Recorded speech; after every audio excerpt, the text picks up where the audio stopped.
Ladies and gentlemen, welcome to another episode of Questlove Supreme. I'm your host, Questlove, and with me, of course, is the ever-present Team Supreme. Fontigler, what's up, man? What's happening? What's happening? What's happening? It's been a minute since we've been on Zoom, man. I was going to say that we've been going so strong with these in-person interviews again that we have to get adjusted to what Zoom is. Like Zoom feels very weird to go back to. I don't know. Is it triggering to go back to Zoom, or we're just Not at all for me. oh, of course you I'm loving it. It's great. speaking of loving it. Speaking of which, and I don't know, have we done an We episode haven't. since We the haven't. We documentary? can talk about it. Out?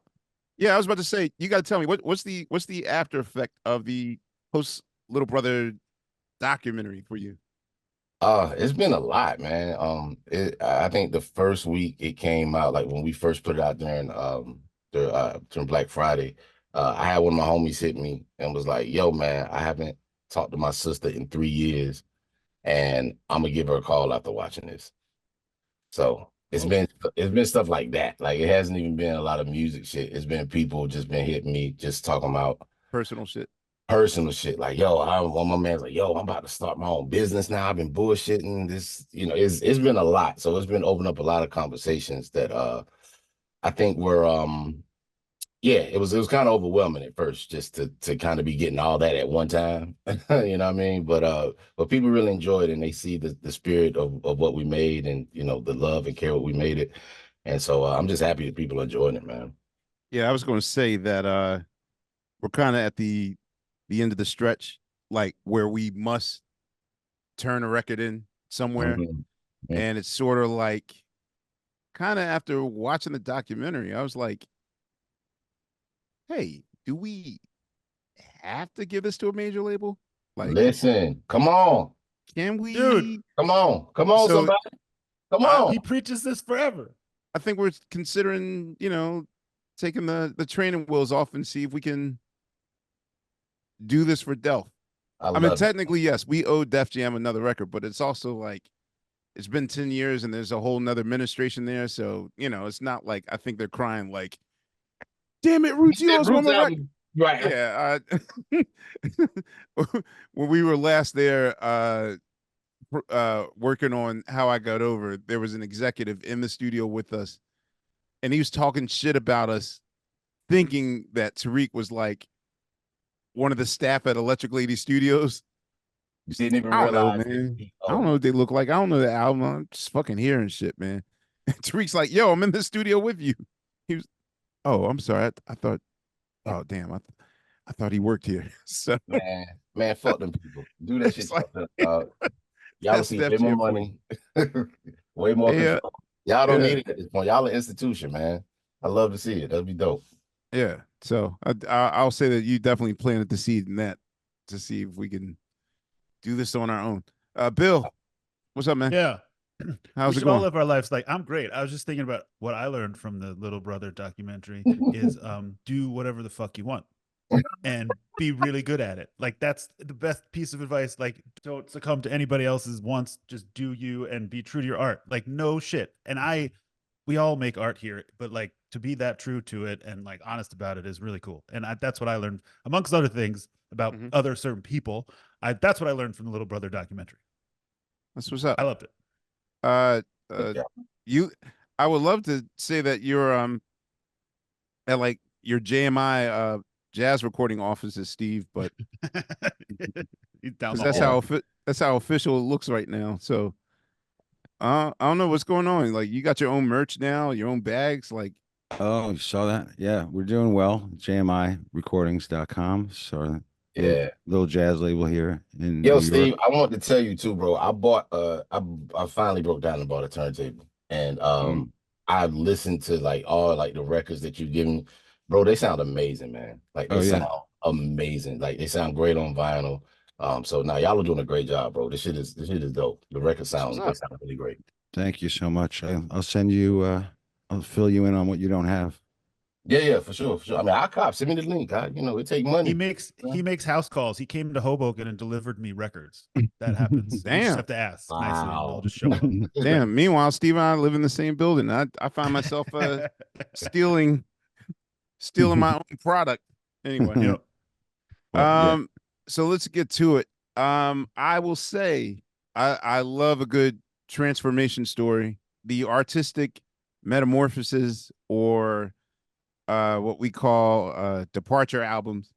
I've even taught about departure albums at NYU for a few semesters.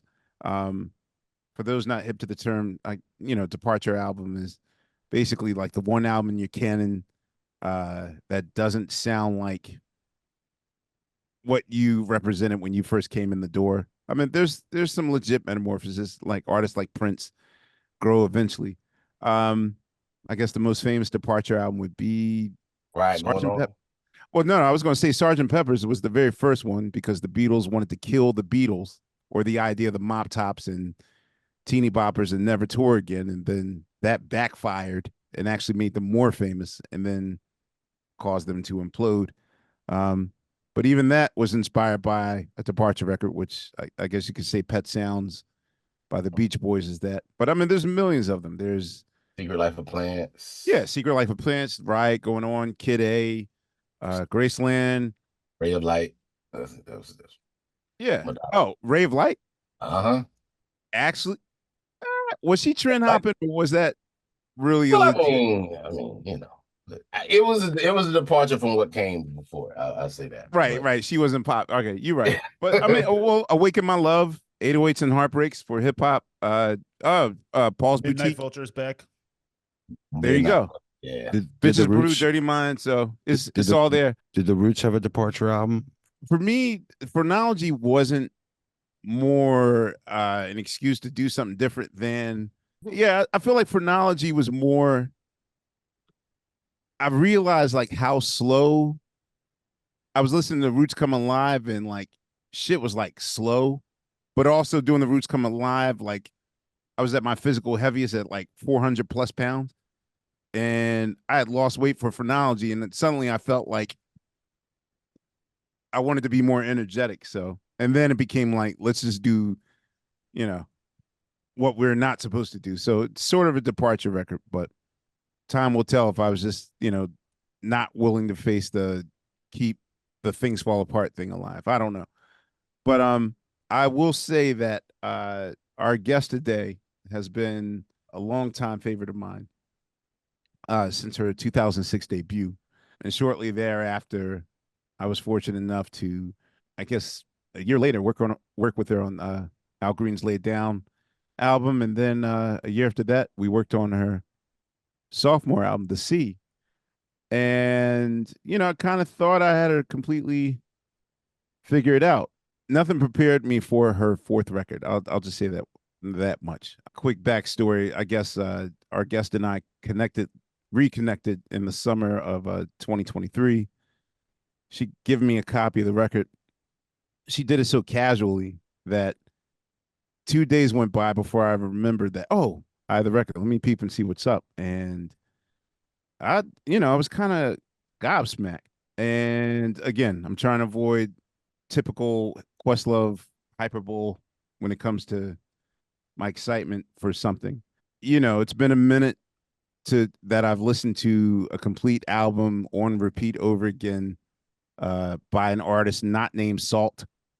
And I will just say that there's a lot to unpack here. Normally, I want to go through the whole, journey of an artist's life, but I'm so obsessed with this record. I have so many questions. I might have to do this interview backwards, but yeah, for me, Black Rainbows is one of my favorite records of the year. And I'm really, really excited to have a conversation with our guest today, Corinne Bailey Rae on Questlove Supreme. Welcome. Hey, how you doing? Thanks so much. Thanks for that introduction. Wait, let me see. Oh God. Okay, 12 minutes. We're not bad. Normally, I don't even get to the guest until 27 minutes.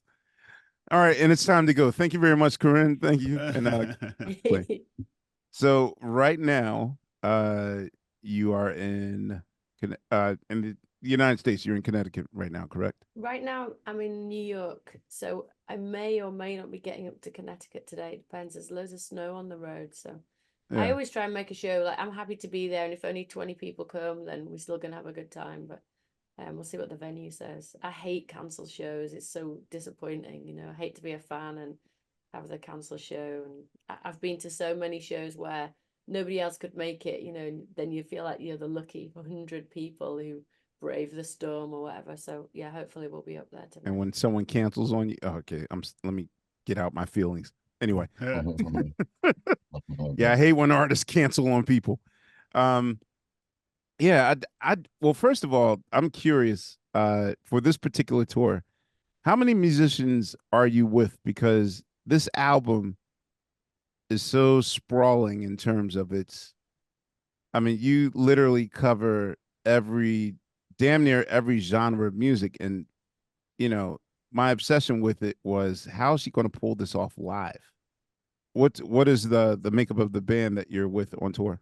The lineup, there's just 6 of us in the band. So there Okay. is Melanie Charles, who's singing and she's playing flute and she's Okay. playing percussion.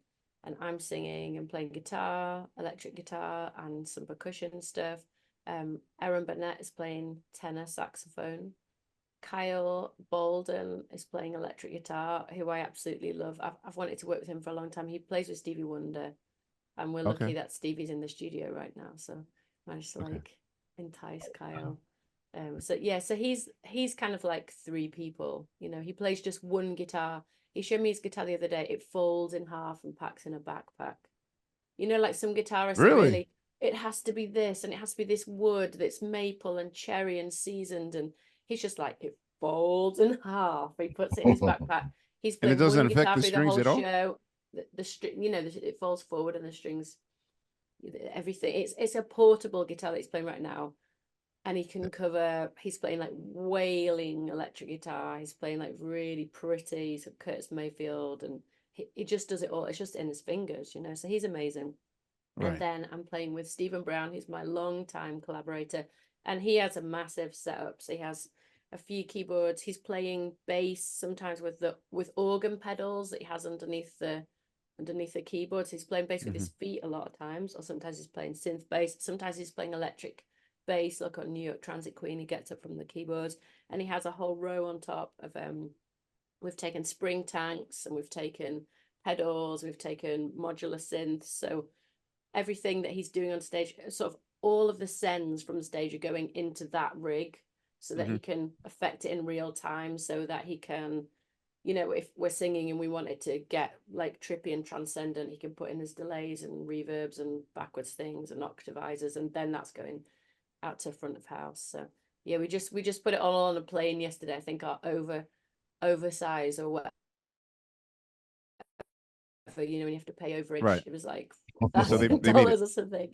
Like, well, we can't leave any of this shit behind, you know, so it's just like boxes and Nice. boxes and stuff. But it's worth it, because I like to be able to make this more expansive sound. Yeah, you know, I'm also known for completely wild outtakes, and of which I don't want to get canceled, so I'll save the majority of them behind. But I will say the safest one of my wild outtakes was, I think maybe this was ideally the album I thought I was making with Electric Circus, where, you know, where you want to show a wide range of styles, but not appear to be too, you know, over eager or enthusiastic with it. Like, it just sounds natural. And then, you know, by the third listen, I realized that you're covering so much territory. Like, you go from, you know, some shit, it goes completely hardcore to, you know, then you go Afrofuturist, then you do this 90s Riot Girls throwback thing, and then like with uh the last song, Before the Throne, like it's almost like if, like, you transported back to an Alice Coltrane kind of outtake, And the thing was, like, I was hoping the song was going to be 17 minutes, like an Alice Coltrane song, and then it cuts off. And I'm like, what the fuck? But that was one of my favorite ones on the album too. That's a hard ass. Thank you. That's a hard way to close the album. That shit yeah, it's goddamn. Can you tell me just from soup to nuts how you put it together? Because in my mind, it's so every song is so unique.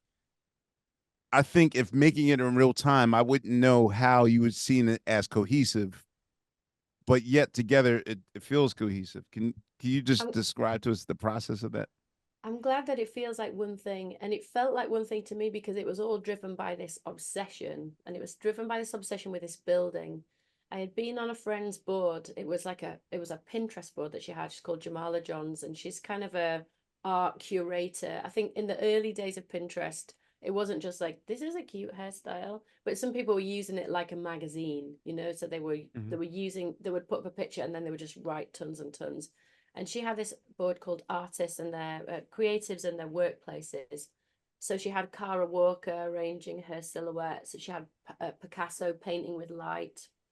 And she had this photograph of this artist, this Black artist, contemporary artist, this man. And he was sort of staring out of the frame with this peaceful, sort of bold expression. And behind him was this weird contemporary art that I didn't understand, you know, a pile of bricks on the floor, this shaggy goat, instead of legs, had these spindles, and it was going around on a circular track. And then there was a big shop for a big sign for a shop, Harold's Chicken Shop in Chicago, with like a chef chasing after a chicken with a meat cleaver. And he was just looking out, like he was represented by a white cube, and he was looking at the frame like, yeah, this is my art, you know.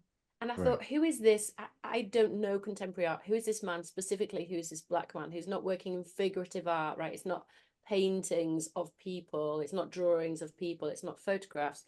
It's this stuff. And I found out that he was called Theaster Gates. And then when I did some research, I found out that part of his practice is saving these buildings on the south side of Chicago. You know, he lives in the south side of Chicago. He's watched many buildings just get torn down by the city, you know.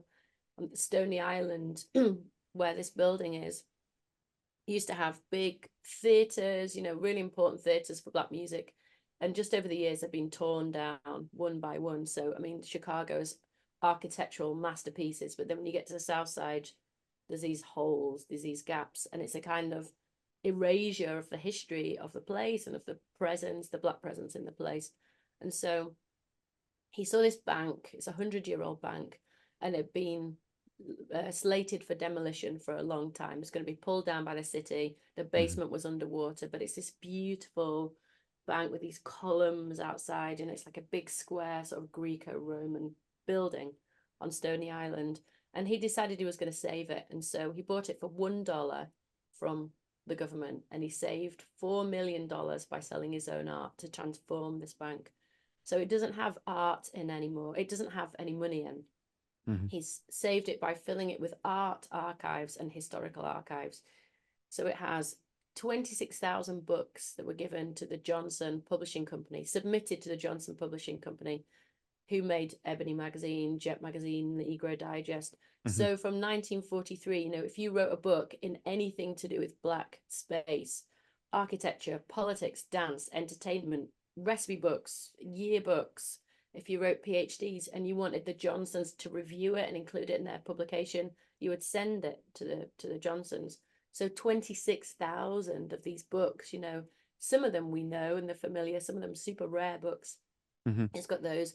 It's got all of Frankie Knuckles' records in. So when Frankie Knuckles passed away, his entire record collection was given to the Stony Island Arts Bank. And it also has upstairs on the second floor these problematic objects from America's past. The mammy jars, the postcards depicting racial violence, newspaper articles since the 1800s, advertising copy, signage, objects for the home, ephemera, photographs that were collected by this Black and Chinese banker called Ed Williams, who would go to these yard sales and flea markets and see these objects and think, you know, who's collecting these things? Who wants to continue to have these things in the home? So he would buy them to take them out of circulation and put them in boxes in his house. And once he had amassed 40,000 of these objects, his kids were like, Dad, can we get, it's kind of intense to be around this stuff. Can we get this out of the house? So he donated it to the Rebuild Foundation. So the arts bank is contemporary art on the walls. It has exhibitions. Then it's these historic objects, the Frankie Knuckles. It's all the slides from the University of Chicago, the glass slides from when people give talks. So, you know, all of history that had been photographed for the University of Chicago. And then these 26,000 books. So when I saw the work that Theaster was doing, I thought, I want to get in that bank. I just want to be there. I just want to look around. I want to, and we managed to connect with him. I was on tour. He came to the show. He met up with me afterwards, and I was just like, I'm so excited to meet you, because you're a visual artist, because you also have a band called the Black Monks of Mississippi, because you're a ceramicist, which I love ceramics, because he trained in Japan, and because he's collecting these objects, and because he's saving all these buildings in the south side of Chicago. So he has a social practice. I was really excited to meet him. And I said, I really wish we'd come to the bank, but I'm leaving town at like 8 a.m. tomorrow morning. And he said, I'm also leaving town tomorrow because I'm going to President Obama's 50th birthday party. And I was like, oh, okay, this is who this guy is. So we opened the bank early for us, and I went to it. And once I opened those doors, I was just sort of blown away by the building, the size of the building, the library, the double height cube, just the amount of stuff, you know, every single drawer you opened is like songs from slavery times, newspapers, curling newspapers from 1840s, print adverts from the 30s, tins of beauty products, you know, just stuff, and every corner and every, just the arrangement of it. And Theaster said, oh, you know, you have to do a show in here. And straight away I sort of flashed on the music that I had made to this point and felt like this is a new vessel. Nothing that I have made sort of fits in this space. It's a different kind of response that's needed. But then when I left, all I could think about was the things that I'd seen. You know, he had this sculpture in the corner, and I said, oh, who did that? And he said, it's one of mine.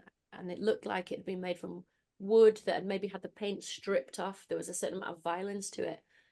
And I said, oh, you know, what is it? And he said, it's a sculpture I made. It's from the floorboards from an abandoned police station in Chicago. And as soon as he said that, I immediately was thinking about the floorboards. What have the floorboards seen? You know, so often in history, the objects are the witnesses to what's happened. They're the things that can't speak, but they're the things that see everything. The floor in the police station, the telephone in the police station, the car, the rearview mirror, they're the things that really are holding the truth. And so when I was on tour, you know, I mean, my head was in the tour, but at the same time, I'd be lying on my tour bus bed, and I'd be just writing poems about things that I'd seen. You know, I wrote this poem called You Who Have Walked These Floors in Fear. I was thinking about this floorboard. It was after the death of Sandra Bland.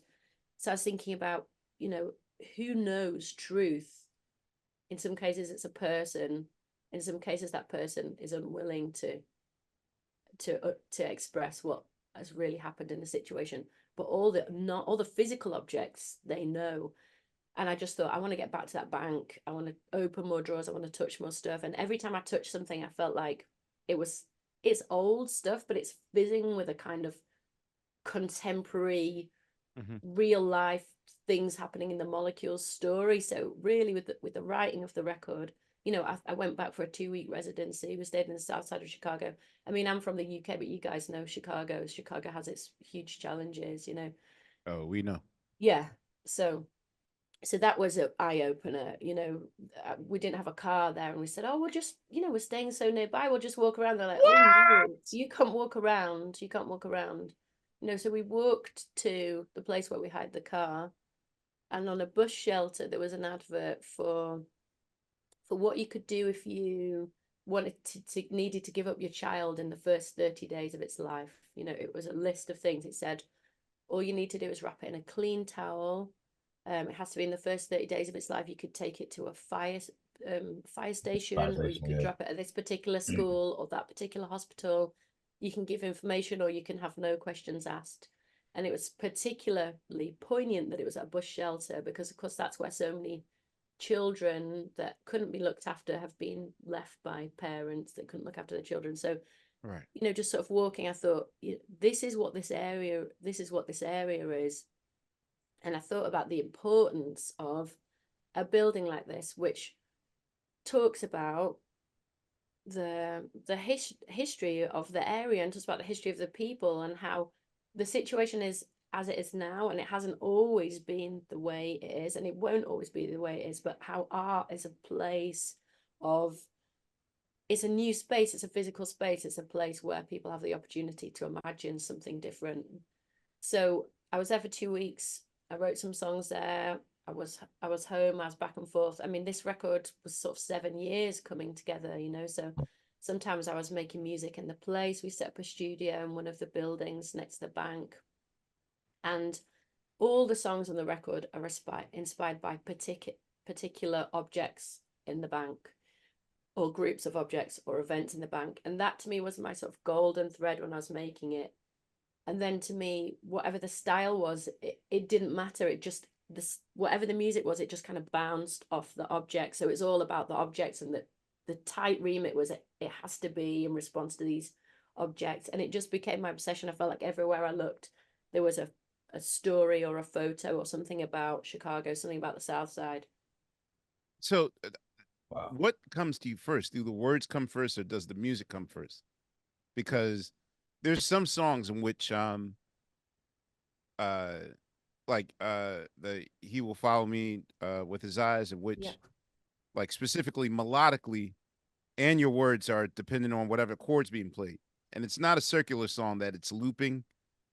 It's just kind of going linear into, and it morphs into a whole nother song by the end of it. So like, what comes first for you? Like, are the words hitting you first and then you find music to it, or does the music come first?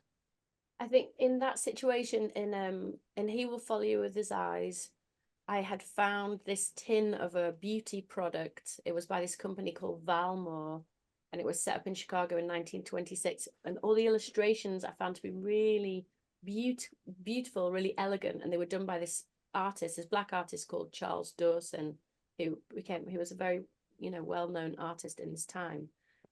And they were elegant and they were beautiful. And there was also all this romance surrounding Valmore, you know, the copy in the adverts. So if you saw an advert for Valmore, it might say things like, his eyes will follow you across the room. or the perfume, the perfumes were called things like, follow me, boy, or look me over. Everything had this romance and this glamour. So I was kind of interested. I was like, what's this beauty, you know, what's his company? And I found out that it was sold door to door. You know, so like Avon, they would knock on the door with this big basket of stuff. And I found out they was targeted mostly at Black men and women. But of course, the era, I'm looking through the products, there's lots of perfumes, there's lots of moisturizers and shampoos and stuff. But there's a lot of hair straightening products, skin lightening products, you know, white rose, cold cream, and, you know, work straight away. The adverts would say things like, don't you want to help yourself to love and happiness? You know, all of this is just away from you if you don't just if you take your skin a few shades lighter. That's why you ran at the end. Okay. Yeah. I was going to say, because upon first listening, I was like, wow, this might be her best vocal performance. Because, and then the second time I was like, oh, maybe she's singing in a character. And then I realized by the end, I mean, I don't know if it's more of an angry rant or more just a defiant thing about it, but I realized that must be the story. I didn't know the history behind the song, but in the first I love the way that you sing in character in the beginning. And thanks.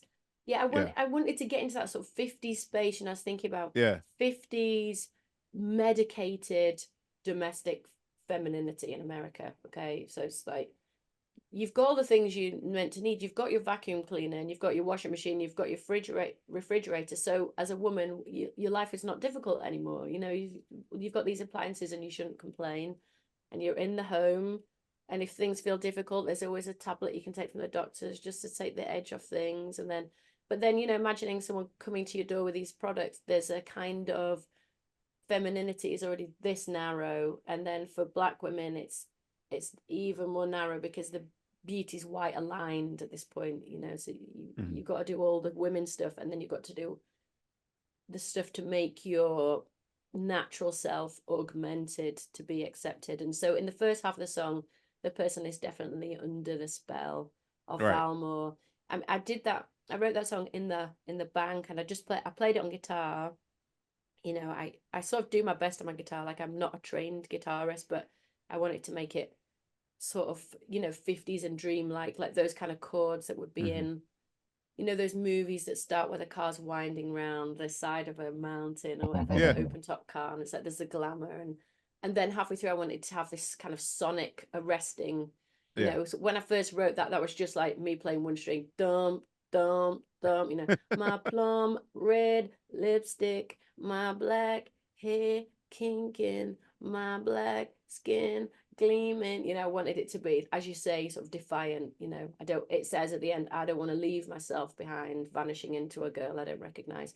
And when after, you know, because the record took me a long time, so one time I was listening to vocal, I was like, I feel like I could bring more character into this, you know. I was thinking of like Eartha Kitt, you know, with her incredible diction and poise and the movement of the words and everything so dramatic and elegant and controlled. And I wanted to bring some in. So in my excitement, I was making a quiet sleep playlist the day that the album came out, and so not even thinking about it, I just rushed that on the list. The person went to sleep. Then you wake up. It was like, what the hell, Ahmir? And I was like, huh? And I was like, oh, I forgot that sometimes codas, and because, you know, in my mind, when you're listening to it, I'm thinking like, okay, might have a new ID track and that's the next song. I didn't realize it was the same song until that person told me, like, dog, you woke us up in the middle of the night. Like, yeah, it wasn't that. It wasn't what you thought. Yeah, it's the worst record for DJs.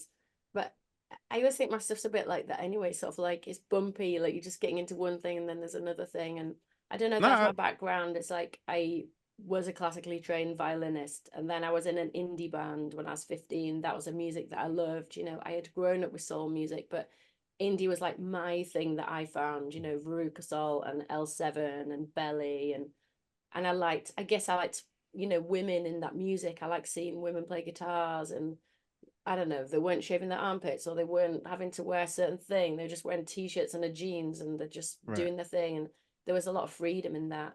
But also, I was going to say, if anything, this album, I'm certain that every album is a true representation of where you are at that moment.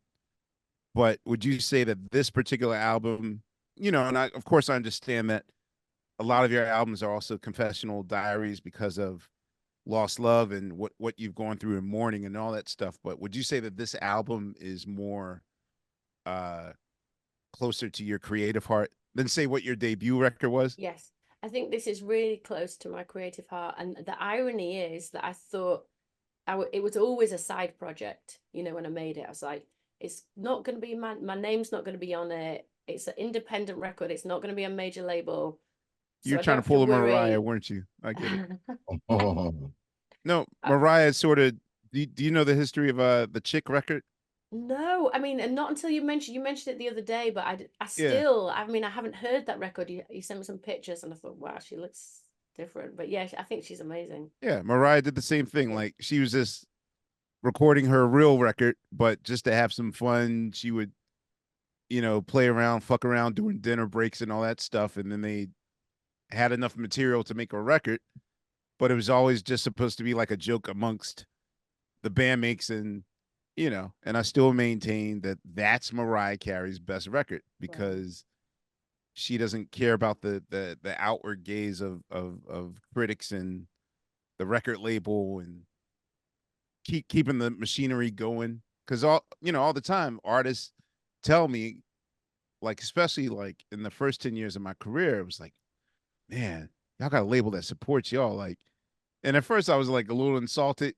He's like, yeah, man, because y'all could just do any old shit and your label will never drop y'all. Like, I was like, what is that supposed to mean? Yeah. He's like, well, like y'all don't care about hit singles and making money and being successful. Yeah. I'm like, motherfucker. No one needs that. I was like, Yeah. no, I just don't know what an effective hook is. Yeah, but okay. Wait, I'm a fan. I feel like I'm doing too much inside baseball, but you got to let me know what was your inspiration behind Earthlings?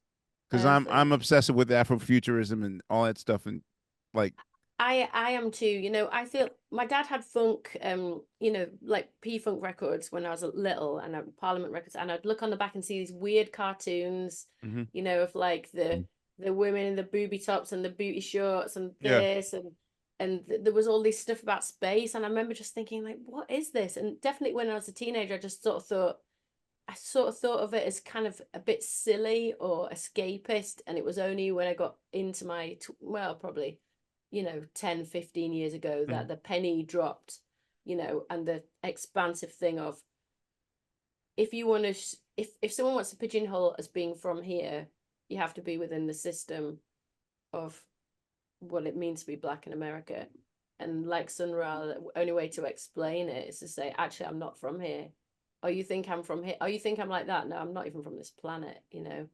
And I loved that when I went back to that music, the idea that there's another space, an alternative space that lives outside of capitalism and white supremacy, and that this band is from there and they're going to take you there, and all you have to do is get on board the mothership. And so the philosophy of it, which I had missed in because I was too busy just sort of enjoying the groove of the music, you know, that was right there. And so I mean, there's a really good Afrofuturistic film showing in the bank when I was there, and you know, I was thinking, tying all these things together. But the main thing was the inspiration behind that was these different searches for utopia that I read about in the bank. You know, there was a conversation bouncing backwards and forwards between the black thinkers from, I guess, the, you know, 1810s onwards, the classic two positions. You could call it a Martin Luther King versus early Malcolm X, you know, integrationist versus separatist position. You know, we find ourselves to be here outside of Africa in this country, in these places which are intolerant of us. What do? Do we find allies and make a new community? Do we become part of everyone? Are we all each other's brothers and sisters, like a Martin Luther King position? Or is there, do we recognize the aggression and turn inwards and turn away from the place where we find ourselves to be? And whether it's a Marcus Garvey going back to Africa, or whether it's a more of a spiritual separatist community where you're still in America but you have your own commune and you have your own rules and laws, and or whether it's a community of that's exclusive in terms of who you socialize with, you know. So I would see these ideas going back and forth in the bank all the way through history, people trying to work it out. How do we live now outside of Africa in this place which is not entirely welcoming? And so I've thought a lot about these utopias that have been attempted, you know, the all black towns of the West, and those of them that were successful, and those that weren't successful, or were, like a Greenwood that was eventually firebombed, you know, the first incidents of firebombing on American soil. So I thought about those, like, what is it to yearn for utopia? Try for perfection. It always will fail. And yet that's the direction. That's what all communities are looking for: peace, love, freedom. You know, I was blown away by Mrs. Johnson using the Ebony Fashion Fair, and the Black Panthers would say to her, why are you bringing up clothes? You know, this is a bourgeois thing. You're bringing clothes from France to put on the back of black models to parade around the town halls and the city halls for local black maids to see. Like, what are you doing? And she, apart from the fact they were raising millions of dollars for the historical black universities and colleges, Mrs. Johnson was saying it's important for people to see themselves reflected on this catwalk. It's important for women to see this elegance, see this dream, see this art, see this creativity. It's like, what do we want on the other side of the struggle? Struggle's meant to end at some point, and then you're meant to be, you know, eating pineapple in the sun, digging your garden to live, and finding work, but also time to enjoy yourself. You know, that's the world we're trying to build. We're not constantly so much in a struggle that we're imagining it will never end. And so I guess the song Earthlings is about a non-human person sort of looking in on us and seeing how easy it would be to reset our world, which of course is a super naive position, but that was the position that I took from looking at these attempts at utopia. So the effort, the attempt, the hope, the audacity of it is the only place to start. Well, I'm curious to how the outside of America, like the British press, has received this record. And I think it's really curious that you and interesting that you chose Chicago as your sort of creative hub, especially, I think if anything, even Americans and myself, I might be guilty of this as well. It's like there's so much propaganda talk about Chicago. Like right now, the hashtag "What About Chicago" is a kind of go-to right wing, yeah, term of they're so violent and uncultured over there that most people I know are definitely afraid to even visit Chicago, just because of what they heard, propaganda wise. But is there not any place in the UK that has their own rich cultural stories that you could have pulled from? Because I find it very interesting that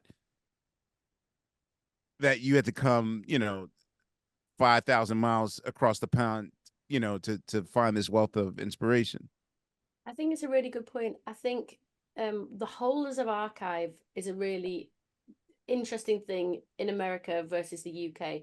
So I'd say American history and archive seems to be, I mean, you have obviously the Smithsonian, which is a reasonably new museum that holds all this Black history and archive.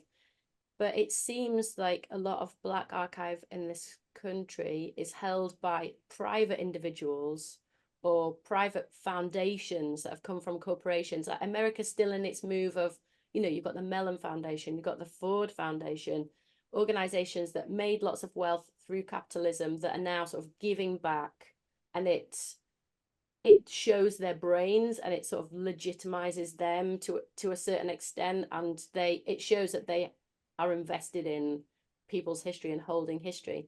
I think in the UK, that period certainly happened during the Industrial Revolution, where we had massively wealthy industrialists in the 1830s, 1840s, 1850s, and they then invested in people, in art. They made their own towns, they had comparatively fair places and safe places for workers.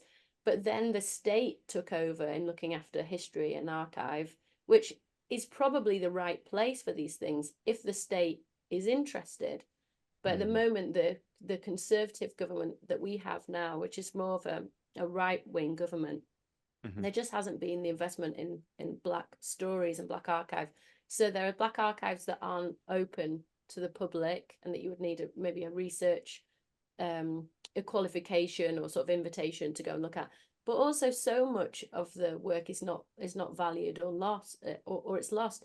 I mean, I think specifically of the Windrush incident that happened a few years ago, where people like my dad's generation, the Black people in England, are either from Africa and have come in the last 10, 20, 30, 40 years, or they're Caribbeans, and they were invited by the government after the Second World War because so many men had died. So the UK needed people on the trains, people on the buses. They needed women in the hospitals as nurses. So an invitation went out to the colonies. They're still owned by Britain, like St. Kitts, where my dad's from. Please come and help the motherland. And these people felt like England was their home. My dad knew more about the counties and rivers of England, than he even knew about St. Kitts. It was taught, this information was taught in tandem. So all the Caribbeans came, and a lot of them came as children, they had their passport, and you would think the government held records on who was in the country and who wasn't. But a few years ago, there was this big scandal where Caribbeans were leaving their country that they'd lived in for 50 years, 60 years, moved for a family wedding, trying to get back in the country, and the UK said, sorry, we don't have any record of you. Wow. And it turned out they just lost all these people's passports. People had come to UK as children So you got people who are trying to get cancer care and they say, oh, you're not registered to live here. They say, I've lived here for 50 years. I've been married here. I've raised my children. I've got grandchildren in the UK. They say, sorry, you have to go back to Jamaica. So I think the UK government is not good at holding even the citizenship and passports of these Black people that they just lost. There was just no other explanation. It was just like, sorry, we lost your passports. But I don't think there was even a wide public apology. So I think in terms of the Black stories, I think they live in literature. You know, I live in Leeds with People Tree Press. That's the biggest publisher of Caribbean literature outside of the Caribbean. So I know these Caribbean stories. I think what I felt in encountering the bank was just, this is me with my own lens and my own prejudices as a woman from the UK, as someone who has African heritage through my dad's Caribbean side, but also, you know, my mum is white as well. Like all these, I was just arriving as myself, viewing all this historical stuff. So the record is definitely not me trying to tell an American story. It's just me responding to all this stuff. Like, this is what the stuff did to me. That's what the record is, rather than I'm now some kind of, you know, historian or journalist on the American story. Just to hear an artist with a point of view is fucking refreshing. Refreshing. You know? Corinne, I wanted to ask, real quick, I want to ask you, you've collaborated with, and frequently collaborated with very good friends of mine, Paris and Amber Strolder. What is it like collaborating with them? How do y'all start sending ideas? What is it like? I got introduced to Paris and Amber through Esperanza Spalding. I was working on my third record, and, you know, speaking of record companies, my third record was the one with all the pressure on. I was like, first record, big success, so grateful. My second album was a kind of response to that. You know, everybody was saying, oh, you used to be in an indie band, but you've made this pop soul record. And I thought, right, I'm going to play more guitar on this record. But also, you know, halfway through that record, I lost my husband. And so there was this big break. And when I started again, I made the record that, you know, the label would say, you've made the record you needed to make. But it wasn't full of, you know, smash hit sunshine songs. Yeah. And so the third record, I really felt from the label was like, okay, right, let's get back in it. You're just a sort of sleeping giant, you know, like you've got this, you've had this big hits, these, and this is the record where you're going to sort of come back. And so that was really, really difficult for me. And I was working one time in Los Angeles with a very, very well-known producer and artist who, of course, I won't name. And he was very busy. Burrell. No, I'm playing. He was working with several artists at the same time, which sometimes people do, right? So it's like, oh, hi, thanks for coming. Right, let's work on this song for 40 minutes.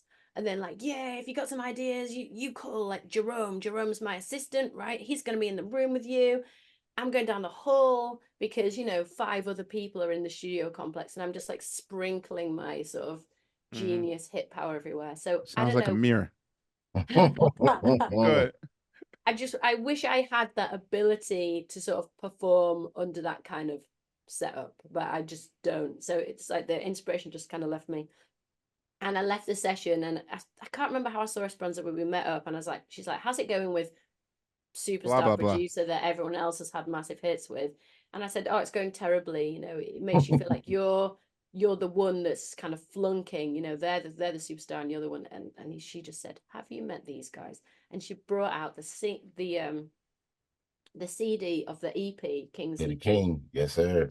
And I was like, God, I said, someone just played me this 2 days ago. It's so amazing. She said, I love them. I went to school with them. You should work with them. She picks up the phone. You should work with them tonight. I'm calling them right now. You should go. We'll go around tonight.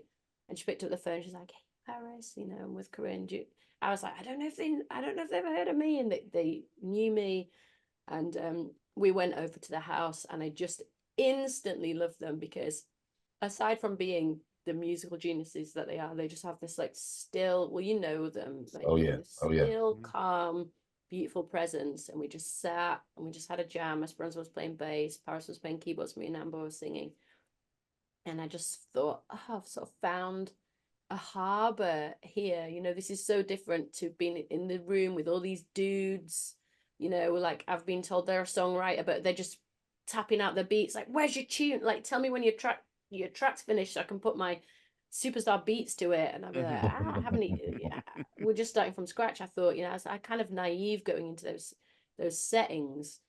So it was just a dream to work with them and work together with them on my third record. And then, yeah, for this one, I would just drift in. So Red Horse came about at their place, you know. Paris is just an amazing producer, you know, what she hears and the lines and the weaves and the denseness of the production, you know, the amount of tracks and all the things that's going on and one thing feeding another and all the lines. And so it's just kind of like a dream space. And we just got this beat going, and Paris was playing chords, I was playing bass, synth bass. I remember I had my little baby. I just had a baby and she was strapped onto me and it was like playing. So it felt really kind of like it was working, you know. It's like, here I am and my kid's asleep and I'm doing this song. And then, yeah, the Red Horse came out of that, where because I'd read so much of the bank and so much was in my head, I found it really easy to, what came out was the tales of the things that I'd read about, or I'd seen a photograph. Like I'd seen this photograph of this young black girl who was going west with a white family. And couldn't work out what she was doing. She was 10, 11, 12. And it turned out, I mean, she was an enslaved girl, but she was going to be the nanny for this baby. And I was sort of thinking, you know, who's looking after this child, this black child in the, you know, going to this town in the West that's been newly established, and what's going to happen to her when they don't need her anymore. And, you know, I couldn't find any more information in this book. And so I just imagined for her a stranger riding into town on a red horse. But it sort of came out when I was there, because they just make this amazing dream space. So yeah, I mean, I love working with Paris. I was really happy to see y'all collaborate. Lifelong collaboration. And yeah, and Paris just constantly blows my mind, and Amber's like one of the greatest recorded singers, I think. You know, she's really amazing. What's up? Question. So yeah, I did start backwards. I want to know more about your childhood and your upbringing. Where were you born? I was born in Leeds, and that's where I still live. So Leeds is 200 miles north of London, and it's 200 miles south of Edinburgh. Like at the bottom of our street where we live, there's an old way post, and it says, you know, London this way, 200 miles. You know, Edinburgh this way. So you're right on miles. the border. We're right between, yeah, the capital of Scotland and the capital of England. So as much as I feel, you know, I feel myself to, you know, be English, but the north is really different to the south. It's not as wealthy. It's more, it was industrial, but then the industry sort of went away. So there's that kind of a feeling. I mean, Leeds is a big university town, you know. It's got, I think, more than 100,000 students between the different universities. So it's a big place where people come to learn. Lots of thinkers come, but then lots of people leave at the end of it, right? Because they're like, they go to London, they go somewhere else where the jobs are. So it's a creative place, but sometimes it's hard to get things going because there's not necessarily, people don't necessarily come and stay. They kind of pass through. Mm-hmm.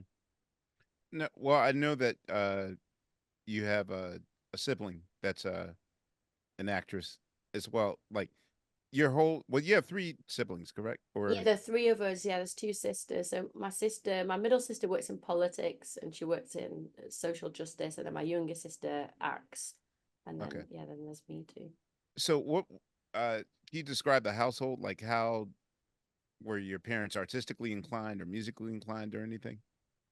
I think my mum really liked singing. My mum used to sing around the house all the time. So she would sing at church. And then my dad collected music, so that was his thing. He had just sort of piles of records. He was really fastidious. There was a really good record shop in Leeds called Jumbo Records that would import US records. So my parents would go there all the time. They met on the dance floor, you know, when they were teenagers. And my dad's family is from St. Kitts in the Caribbean. But yeah, he's a big collector of music. And so I think sometimes I would just look through these 45s, you know, they were just in paper. They didn't have any covers. So you could just maybe get a bit of an idea from the name on the label, but mostly you had to actually put the record on, you know, and just like put the needle on, and so he had his pile, and then I had my pile out of his pile of things that I liked to listen to that I kind of kept separately so I'd know what it was. And you know, I grew up with music, definitely, but then I got into music at school, but neither of my parents played instruments. I started playing violin at school, and I really, really loved that. And at first I found it easy. I mean, later on I found it really hard because I do find reading music really hard, but I liked the thing of listening and picking up stuff. I really liked being in orchestras. You know, I was often the only person of color in the whole orchestra that was, or at ballet or whatever it was. But I think our parents, and especially my mum, just encourage us to express ourselves things. So we did do ballet, we did play instruments, we did go to watch concerts and went to theatre when we could. I mean, my mum was cleaning houses when I was younger, and then she started working with kids from the school that I was at, you know, reading to them and the lessons of kids who were struggling. Then she did some qualifications so that she could be a learning mentor in the school. And my dad kind of first he had a shop, kind of picture framing and candles and clocks shop, but he was always you know, he's got a big maths brain, which is the opposite of my brain. So he would teach. There was a school for kids who didn't get on well at school, and it was mostly Black and Asian children in England. That's like Indian, Pakistani, Bangladeshi, and Black children, and that was in the sort of concentration of Black area, Chapeltown, where his family came. So he would teach these kids, you know, he would teach them maths, mostly maths, a bit of English. But so all the boys and girls in our school that were maybe had a reputation of being more sort of tough, or like they didn't get on with the teachers. They didn't get on with the teachers at our school. They would know me because my dad would teach them maths, you know, and they'd be like, Mr. Bailey, he's so strict. And yeah. So it was, I liked growing up there. It had a big Caribbean community, Leeds. I mean, it still does. So I guess I grew up between these two worlds. Where we lived was a white area and a big Jewish area as well. My high school was a big Jewish high school. Lots of the Jewish teachers and children. So when it was Jewish holidays, like a third of the kids wouldn't be there. So our calendar was kind of worked around the Jewish holidays. And then my grandparents lived in the Caribbean area of Leeds. So I would always be like between these two worlds. Do I fit in these worlds? I do fit in them, but I feel different, you know. In both places I feel a bit of different, you know. It's like I'm Black, but I'm sort of not Black in the same way my cousins are. And then I'm definitely not white, but I am my mum's daughter, you know. So it's always just like finding identity. And I think that's what I really pulled towards. I don't know, indie sort of, you know, Riot Girl, like all of that stuff, you know, feeling like I feel like an outsider. I have something to say. I am underweight. I'm riding to school on a bike, balancing my violin. I'm a nerd, but I'm also not from a wealthy background. So I'm fitting in, you know, like a lot of my peers might not be going to play in the orchestra or reading Jane Austen and, you know, Charlotte Bronte, but at the same time that's just what I'm doing. So yeah, I felt like an outsider, I guess. What was your in your childhood, who were you born in the early 80s, I believe? I was born in 1979. Okay. Yeah. So like who did you gravitate towards musically? Like who was the first like moment of? I mean, I guess Michael Jackson was the biggest thing in our world. Just that's the age you that couldn't I avoid am. him. Okay. Yeah, you couldn't avoid him. And so I remember there was a concert in Leeds. We used to live near this park called Roundhay Park, and it was a big park that used to have concerts. So like Madonna played there, or you know, but Michael Jackson played there. And I remember it was like a sort of pilgrimage to go to this concert. Like we couldn't afford tickets for the concert, but I remember it was a bank holiday in August that we went to the concert. Oh, the Bad Tour. yeah, I mean, Michael Jackson's stuff was so interesting because obviously there was the music itself, then there was all the mystery around the man. But remember how they used to film the concerts is, I feel like nearly half of the concert wasn't showing him, it was showing the audience, The right? audience going crazy. Yeah. So it was just showing these people having these responses to him. And I remember feeling that they had this kind of like melting sort of spiritual feeling. I mean, I think the music has what that music is doing in sort of jazz and harmony, because I'm not trained, I just don't understand what it's doing, but it still does the same thing to my brain, where it's like, I don't know what's happening here, and this thing is transitioning into this thing, and there's this lushness, and then there's this tension, and then it goes away. And so his music had that complex sort of beauty, but it was being absorbed by all of us, including 5-year-olds, 10-year-olds. And so I think, I mean, aside from, of course, all the separate things about Michael Jackson, which we learned about, but in that time when those issues weren't swirling, Michael Jackson's music was kind of the pinnacle. But I grew up with Stevie Wonder as well because it's what my parents liked. I really liked Secret Life of Plants. That was the record I remember having. I remember touching the braille. I remember the sort of weirdness and mystery of it, and the way the synth sounded, and the photograph of him inside, and the way you could see, you could see his eyes. And so I sort of loved Stevie. I thought, oh, like I just felt in my heart like I want to meet Stevie. I'm sure that all kids feel that, right? So but then when I did get to meet him, I was like, this is like my dream that I had. And here I wrote Stevie Wonder a letter as a teenager saying about how much I love I never dreamed you'd leave. In summer.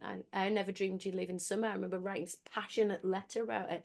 And then I thought, why am I writing him a letter? I should be writing it in Braille. And, I never got around to sending it. I was about to say, he learned Braille just to... Yeah. He is he obviously reads Braille. There's a funny story where, producer Narda Michael Walden, he produced Whitney Houston's Oh, right.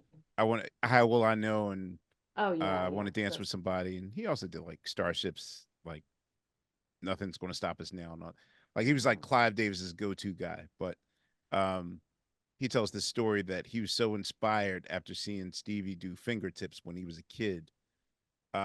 Somewhere in the mid 60s was a kind of solar eclipse in which they warned parents, do not let your child look in the sun or else you're going to go blind. And they were giving out free glasses, and you're supposed to wear glasses all day and whatever. And Narda was like, if I take these glasses off, then I too can be a genius like Stevie Wonder. And you just be blind. He told me about the first time he got in trouble with his mom. Like, she said, boy, and punished him. But yeah, he wanted to be blind like Stevie Wonder so that he could be a genius. Do you remember the first concert that you went to? The first concert I went to, I mean, I think I didn't go to concerts when I was little because, like I say, my parents got divorced, so we didn't have a car, we didn't have a telephone, we didn't. My mum was cleaned houses, and then she worked at this school, so we didn't have spare money at all. We used to get our clothes in a bin liner from, unless it was Christmas or birthdays, but we used to get our clothes from people from church, with their names still sewn in, and so I'd be like, yeah, I love this. And just like, if they had trainers, we always had the trainers, the Knicks, not the Nikes, and all of that sort of stuff, Right. But so we didn't go to gigs when we were little, but I remember I probably went to something like, I probably will have gone to the Cockpit, which was a sort of indie venue, and I would have gone to see a band, like some small bands like Shed 7 or the Charlatans, a band called the Charlatans that I really like. Or I definitely got I've to heard see of the Charlatans. You mean you saw them in their early stages? Yeah, I saw them. Okay. I mean, I think they're still they've been going a little while, but obviously now they're still going ahead. But yeah, I remember seeing a band called Kaniki, which had a female lead singer, and I remember seeing Belly, who I thought were amazing. And so yeah, just so before I'd gone to gigs, I was doing gigs, you know, like it's just a thing because it was the 90s and everybody I knew was in a band, and I was part of this church group, and we had a youth leader who was called Simon Hall, and he was really into music. He was kind of like a music snob, you know.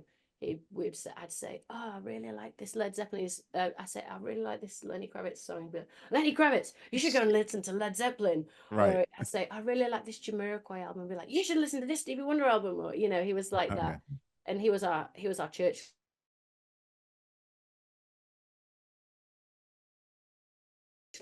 leader.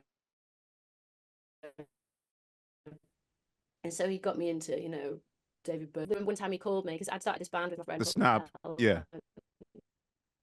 and the band was called Helen. One time he called my mum. He's like, I've seen this guitar in the newspaper when it's called a Westone Thunder 1/8 solid wood.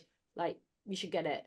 I told my mum, I was like, Mum, there's a guitar. I should get this guitar. And she was just like, I can't afford to get you that guitar. So unbeknownst to me, Simon had bought the guitar for me. So one time I turned up at church and he's like, here's a guitar. And I was just like, you know, couldn't believe it. And so I had to pay him back like £10 every month, you know, like I'd say, I've got my £7. He'd be like, oh, thank you. You know, sometimes he'd just say, oh, just buy me a pizza, you know, because and but I managed to pay him back, and he is, you know, still a dear friend of mine. But that was really great. And I used to play my guitar through the stereo because I didn't have an amp, but I loved learning songs. I sort of would learn songs wrong. I liked Leonard Fiagby. I liked Bjork, you know, so I'd try and learn a Bjork song, but not quite get the chords right. But then I had some chords I liked, and then I could write a different song over. And I liked that time of music especially for women. It was really confessional. I loved Juliana Hatfield, and she had this song called My Sister. The song was like, I hate my sister. She's such a bitch. She acts like she doesn't even know that I exist, but I'd give her anything to let her know I care, but I'm only talking to myself because she's not there. And I remember thinking, you can write a song about that. You can write a song about how you feel about your siblings. You can write a song about your walk to school. You can write a song about how a boy laughed at your hair. Like, you know, so it was different to pop music, which was more like universal, everyone's included, you know, big messages. And this was just the everyday. And that was my entry into songwriting, because I thought, oh, you can write about anything. Hey, are you aware of Nandi Bushell? She's so she's a kid from the UK. She is notable when she was like 6 or 7 years old, playing the drums on Instagram. Since then, she's caught the attention of. I've seen her play. Foo I Fighters think girl. one time we were supporting Lenny Kravitz and she came on the sound check and she played. I didn't know she was from the UK and I didn't remember her name, but I've seen her. She's played with Dave Grohl, right? And Dave Grohl and Lenny Kravitz. Yes. Yeah, it's scary for her now. So she's entering her teens now, and already, like, you know, first it was just the drums and singing, but then now she's like on her saxophone kick. Like, she plays saxophone now and keyboards. Like, it's the way that she's developing. Like, it's really interesting to see like who kind of rises to the occasion. Like, when they start off as, I'm not saying novelty, but like when you're 6 and 7, like your parents are sort of like being backstage parents and that sort of thing. Yeah. And I was kind of wondering, like, okay, will she keep at it, you know, at 9, 10, and 11, now that she's getting up there? Like, her chops are like, she's not relying on the novelty of like, hey, you know, cute black girl from the UK and I can play drums a little. Like, she's really kicking ass and getting more into songwriting and that sort of thing. It's such a fast, you know, it's such a rapid pace that, you know, it's mind blowing to me. I just wanted to know if you were aware of her. How did you start the band that you were in? And were you guys at all like seriously trying to pursue a record deal, or was it just like, hey, we're a local band? We really were trying to get somewhere. I think I was very serious when I was a kid, and also the band that I'd seen, Kaniki, they were only teenagers when they got signed. Like, they got signed out of high school, so I just kind of thought, like, it is possible, you know, it's possible for it to happen. And so my band was my best friend, who was called Jennifer Pugh, and me and her used to play violins together. So we used to make these tapes together of like, I don't know, she's singing or I'm singing. We made up a story, or with like a keyboard thing made a song about monsters, like when you're 10 or whatever. Mm-hmm. And then that just kind of kept going. And so I started guitar, she started guitar, she got really good. And she was the lead guitarist, she had proper lessons. And then we had a friend who was just a badass, and she is called Joanne Wilson. She played bass, and she'd learned a bit of flute, she'd learned a bit of piano. She didn't really know the bass, so we used to have to teach her it like, 2 2 2 2 2 2 3 3 3 3 3 3 1 1 1, but she Right. picked it up, and she just looked the part. And it was those days, we can smoke indoors, and like, so she would just like have a cigarette, and she had this bleach blonde hair. She was like a regular real life bad girl. Okay. And then my boyfriend at the time played drums. He was 2 years older than me, and he was in a band. And I remember one time his band were playing at this pub called Joseph's Well. Oh no, it was the Duchess. It was the Duchess, and that was famous to us because Nirvana had played there. So we were like, the Duchess. And that was in those days, you could go to a pub even though you were underage. As long as you didn't drink, you could be there. So you could be there at sort of 16, 17, as long as you didn't go anywhere near the bar. And he called me and he said, our support act is not can't do our show next week. Do you guys want to play? And we were like, we've got 3 songs. We have to get together and write, 3 more songs so we can be the support band. But I just loved it. And I remember being on stage. I love the transition of like, you write the songs in your bedroom, you practice in someone's living room, you take the equipment with you on the bus, you walk into the pub. For us, it was like 3 girls, and we're all kind of like petite with our instruments. So we just like, who are these guys? And then, but then you get on stage, and the music was, as distorted guitars, and I loved the fact that people weren't expecting it of us. That's one thing I loved. But I also really loved just being there and thinking, oh, I had this idea in my room, and now here I am playing it on stage. And when you first do shows like that, it's your parents and your friends' parents, and everyone's saying, oh, that was lovely. And then I remember the first time we did a gig where a person I didn't know came up to me, and they were like, oh, that was there. And I thought, like, whose dad is this? But it was no one's dad. It was just a guy. And I really liked when you would play in a pub and people would be drinking at the bar, and then they just like look over, and then one by one, they would come into the room, and then by the end there'd be more people there than it started. And I just really liked the feeling of it, the excitement, the fear of it. And so I just carried on. And yeah, we really wanted to make it. We had a deal offered from Roadrunner Records, who were a metal label, but we were going to be the first indie signing. And the manager that we had at a time ended up in prison because he was kind of like a dodgy tax guy. And he was the son of a very, very well-known music manager. But anyway, he he took us out for lunch to a fancy hotel. We hadn't eaten places like that. He paid for the dinner, and it was all going really well. But our bass player, who was the cool girl in the band, she got pregnant. And I remember telling him, I was like, Joanne's pregnant, but that's great, right? Because we'll be able to be on stage. She'll have a bump, and it'll big look ass really cool. And then, so I remember the next time we tried to call the phone, he didn't answer the phone. And then the next time we tried to call, he didn't answer the phone. Then the next time we tried to call, this is before email or anything, so you've got a phone. Your manager ghosted you? Yeah, that was the end. I never saw him again. Oh, he's crying now. And yeah, well, I saw that he was like literally went to prison. He's in prison. He's fine. Oh, my bad. I forgot that part. He's in prison. You don't know. Yeah, but that's not why he didn't answer the phone. I think he just, the idea of like a pregnant teen bass player wasn't as cool as it was to us. Right. Then I had to go back to university. I was in my 2nd year and I had to go into the 3rd year, kind of like tail between my legs. I've been like, yes, yeah, we're on our way, Had to come back and pick up all the bits of literature that no one wanted to do, medieval literature, but I finished my course, and then I waitressed, and then I worked on the jewelry counter at this fancy department store, just kind of waiting to see what might happen with my band. And in the meantime, we got another manager, and he was like, you know, you're writing all the songs, you are standing out.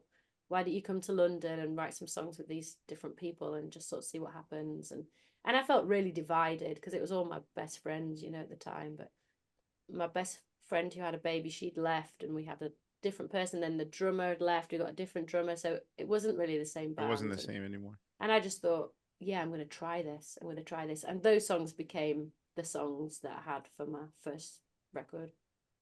So what was that first year like to just come out the box and instantly, you know, I know that your album, I almost feel like it's harder to top the charts in the UK than it is America. Like, I know for everyone, making it in America is the dream, but I'm way more impressed because I feel like the hurdles are harder and higher to even make some sort of dent or impression in the UK. Because I almost feel like if you're hitting the UK, you can work forever because they're not as disposable as we are in the States. Like, I know right now, like, who's old boy with one eye, Fonte? Old boy with one eye. With one Fetty eye. Wap. Yeah. Like, Okay. you remember when Fetty Wap was supposed to be the second coming of something? And Yeah. I just found out he's in jail. Like, I didn't even know. Yeah. Yeah, he had the 2 records. He had the Trap Queen, and he had like one of. I mean, he had a moment in which I felt like he was going to be a thing, at least a second or third album, a fourth, you know what I mean? That sort of thing. But to me, like, your album topped the charts in the UK. What was that feeling like for you? It was such a surprise. I remember getting a phone call. I was in Switzerland because I guess Europe's so small, right? So you do your bit of promotion in the UK, then you go to France, then you go to Italy, then you go to Spain, then you go to Germany, then you go to Holland, and you can do all that in about 2 weeks because it's so small. And so I remember being in Switzerland, I got a phone call and they said like the album's gone to #1, and I just was like, what? You know, because I still didn't know anybody knew about me. And it was, of course, in the days when you had to physically go to a record shop and buy a record. Right. So I just was like, how has this happened? But I had got a lot of support from the BBC really early on. So in 2005, I had put out Like a Star as just an EP. It was like a limited edition EP, but the BBC had kind of picked up on it, and they'd put me on this TV show. It was called Later with Jules Holland. Oh yeah. And I remember we just played with Jules last week. Yeah, really. Yeah, Yeah. I mean, he's so good. We just did one a few weeks ago, but I mean, he's such a big supporter of music, and it's a fully live show. It's 5 or 6 bands in a round, you know, and you just watch everyone do their thing. You all get 1 or 2 goes at it. I remember I was doing the showcase in London, and maybe the first Thursday, 100 people came, and then the second Thursday, like 200 people came, and the third Thursday, like people couldn't get in. And then the fourth Thursday, I'd done Jules Holland like earlier on in the day before I went to it. So it felt like it had really gone from nobody knows about me to like, oh, I just got to play on the first ever TV show. You know, I remember once getting into a hotel room and I put on the radio through the TV and Like a Star was playing, and I was looking at it thinking, is my CD player plugged in to here? And then I realized, it's on the radio, the actual radio. Someone else is playing it. So it was just new to me. And then everything was so fast. Like, oh, Stevie Wonder's on the phone. What? Like, oh, we're playing a show in America. Oh, Prince has come to the show. Like, you've just met Mary J. Blige and she has heard of you. You know, it's just like, oh, I went to read out the nominations of the Grammys, and I thought, this is amazing. I'm getting to read out the nominations. And then Justin Timberlake was saying, you know, song of the record of the year, and put your records on. I was like, what? You know, this is the nomination. To me, the nominations were the Grammys. Like, it was that was the biggest excitement for me, just like hearing my name read out in a few categories, you know. So Can you answer one question for me?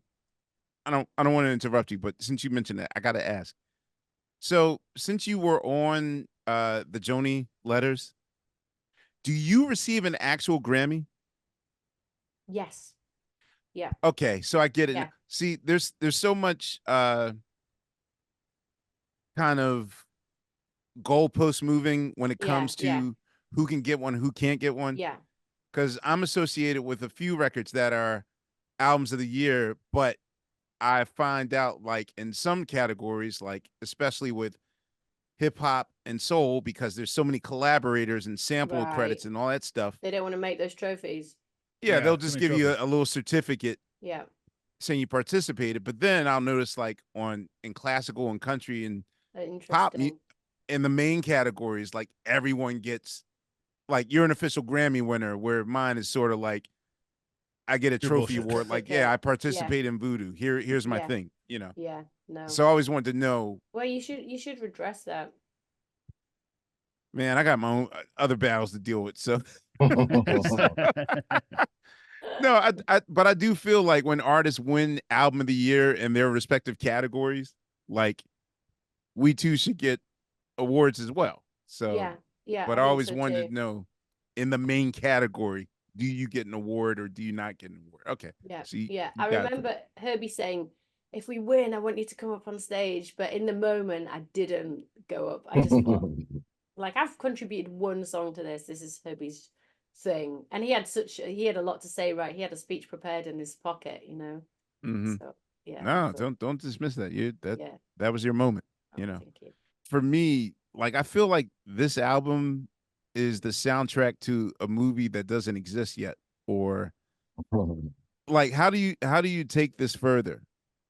Because I feel like there's no turning, like you done open a door that can't be closed now. So like what is your next plan musically, at least? That's a really good question. I mean, definitely my engagement with that building and those histories definitely doesn't stop. You know, I really want to write an essay about the erasure of Black childhood that I saw in the objects in the Arts Bank, because it's a kind of strategic, you know, wide-ranging kind of assault on childhood. You know, hundreds of years long, but you know, it's 200 years of evidence in the Arts Bank in terms of Black children being depicted as not fully innocent. They're sexualized. They're seen as labor. You know, people who labor. Like Black childhood doesn't exist for the Black children in the objects in the Ed Williams collection. And then right next to the Arts Bank is the Tamir Rice Pavilion, which was going to be torn down. And Tamir Rice's mother came to Theaster and asked whether that could have its place next to the bank, so that Tamir Rice Pavilion is there.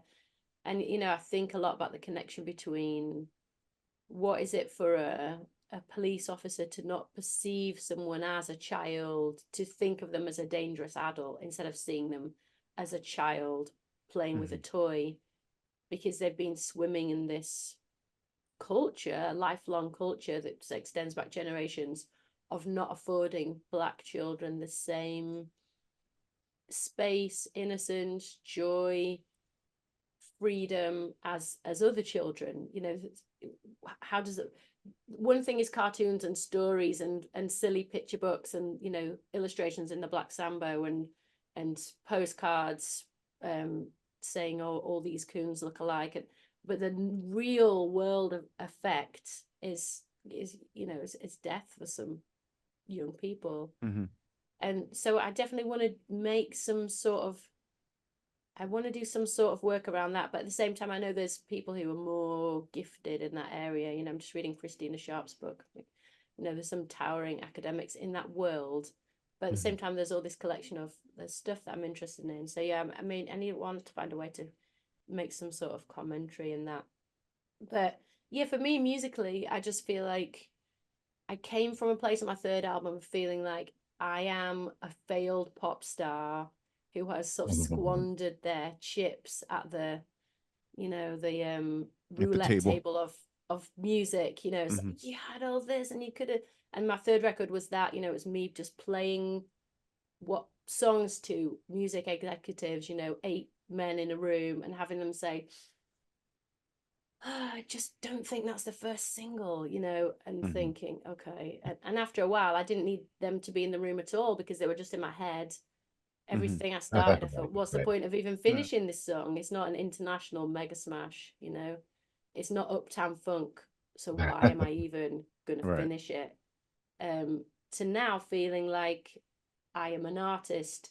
An artist's job is to exemplify freedom. I this is my work. This is what I love to do. This is what I've always loved to do. This is what I'll always do.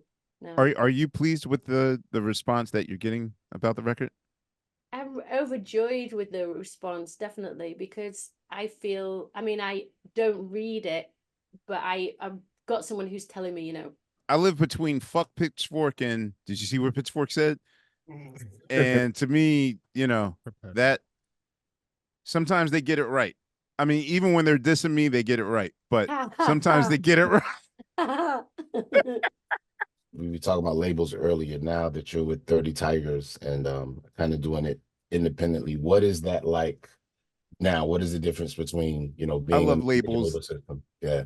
Put a number before an animal. So, right. Yeah, it's a good 16 one. I think Gorilla it's Records. Dr. Seuss, I think. But yeah, I loved that label straight away when I met them. I mean, I made the record independently. I made it with my own means, and I made it with, you know, from our studio. And that gave me all this freedom. One, I thought of it as a side project. Two, there was no one saying, where's the hits or when is it finished? Which was really important because I also realized I don't respond well to that kind of pressure either. And my first record had sort of been made like that. I made it in the basement of an art studio with someone that I got to know as a friend, you know. So, and then we walked it into labels and we walked it to Sony and they were like, and then we walked it to Universal and they were, you know, so it's like I felt, and I feel like whatever I do in the future, I'm going to make that record and see who likes it, because why would you want to work with people who don't like it? And it's so hard, you know. My third record, it was so hard feeling like I was just disappointing people at every turn, you know. And at that point, people are getting sacked if you don't make the right record, right? And people are losing their jobs, and the people you've known for 10 years and you know their kids, and so you feel a lot of responsibility. But it's so weird being an artist, how you can feel trapped by the things that you made, you know, that it doesn't make any sense, does it? But I think you can make something and then it makes you this corridor, and then you think, well, that I have to go down that, you know. The way that I was able to feel free on this was thinking it's not a Corinne Bailey Rae record, but that's just me. So, you know, it was only when the artist, you know, he's a brilliant graph writer. He writes and makes amazing things for Skateboard. The Skateboard magazine is where I saw his work. Okay. It's only when he sent me the cover and I saw my name, the first thing I thought was like, oh, I forgot to tell him not to put my name on it. It's meant to say Black Rainbows. Right. And then I saw my name, I thought, there's something about not seeing it as a font. I think sometimes when you see your name as a font, it becomes a sort of brand that somehow like tears away from you and becomes a separate thing. And it's like, oh, it's not in that font. It's just freehand, but it's me. And I thought, yeah, I never want to be boxed in again by my perception of what I think other people's perception of me, which of course is too circular anyway. So yeah, I definitely sort of can't go back. And then now I'm just trying to work out what to do next. And how many weeks are you tour wise? How many weeks are you doing in the States? And we did 5 weeks in September, then we went to Europe and did 6 weeks. Oh no, it wasn't 6 weeks, it was like 4. And then we've come back now and we've done some West Coast dates, and then we've got our Blue Note shows, and then we're coming back in June and doing some US dates as well. And I'm playing in Australia, and I'm playing, you know, it's like that's a good thing. It's, you know, just getting to play all over the world. It's a dream to me, you know. I'm not playing to 20,000 people. I'm playing to 2,000 people, but they're scattered all over the world, and I'm happy to get on a plane and go to them, you know. One last question I wanted to ask, Corinne. I was always curious about your recording process for The Sea. You mentioned earlier that, you know, that was when your husband had died, and so from what I've read, part of it was recorded prior, and then the other half was recorded after. How did you make it through that process? I was going to say, yeah, man, it happened. I think it happened when we were recording Black Lily.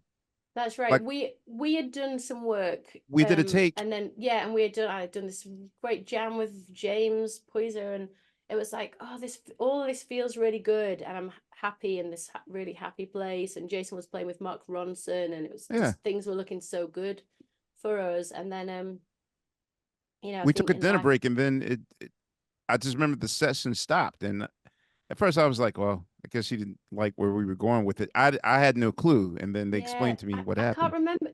I think something might have happened while we were there, but then yeah, this all happened in the March in 2008, and then I guess after that I just sort of stopped making music.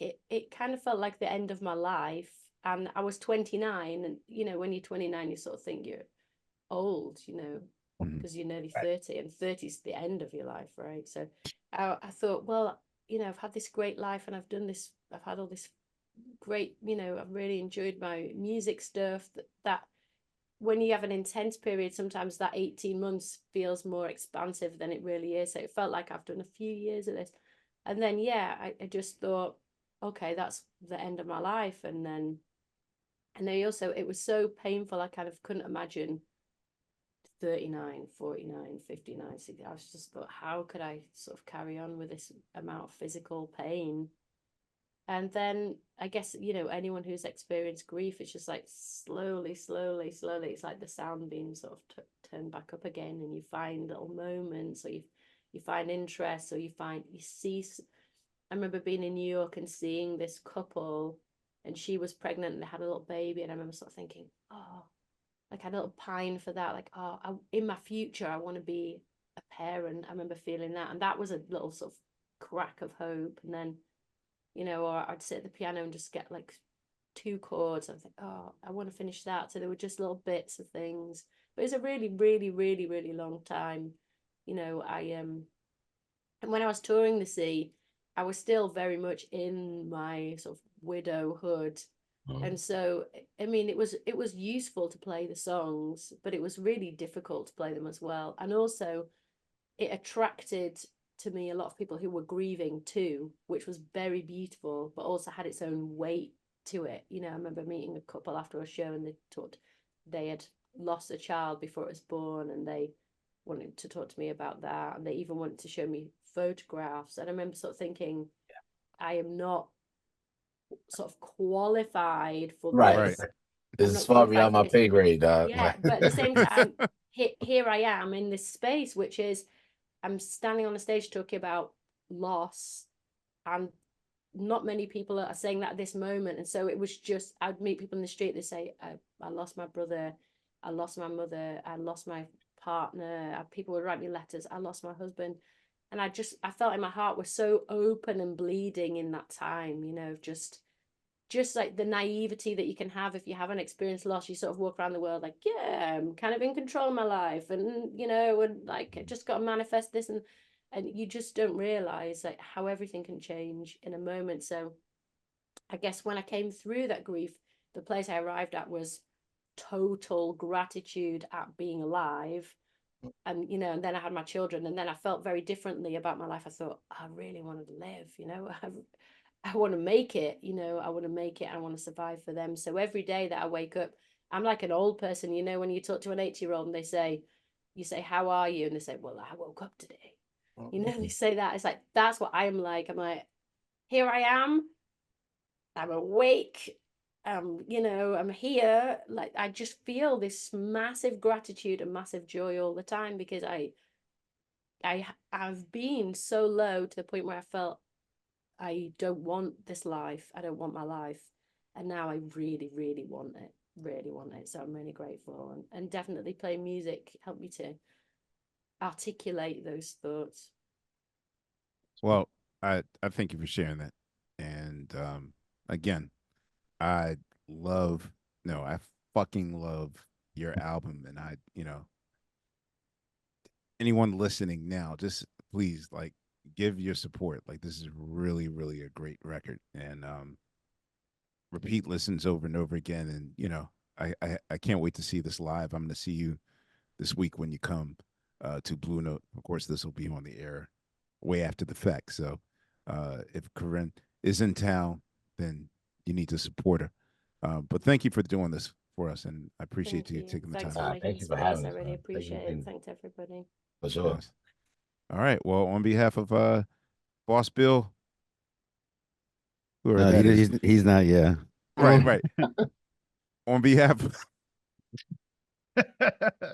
How long we been doing this? Like way too long. But okay. No, man, I'm sorry. Well, you know what? Fuck that. You are now Boss Bill, Bill. Wow. I'll take it. Done. I've graduated. You are I'll the take new it. and improved boss, Bill. God damn it, you're a Why not? boss. You run Sesame Street and a whole take it. bunch of other shits. You ain't. You're no. We are not underlings on Questlove Supreme anymore. So on behalf of the new and improved Turn it over, 2024 boss, Bill, It's me. and It's my third name change on this freaking show. I love it. I'll yes, take it. It's great. superior, Onward. superior Steve. Wow. There we go. You're superior Steve. All right. Fonticolo is gonna be Fonticolo, so you know he's our spiritual leader. And shout out to Laia. This is Questlove, and thank you once again, Miss Rae, for joining us. And we'll see you guys on the next go round of Questlove Supreme.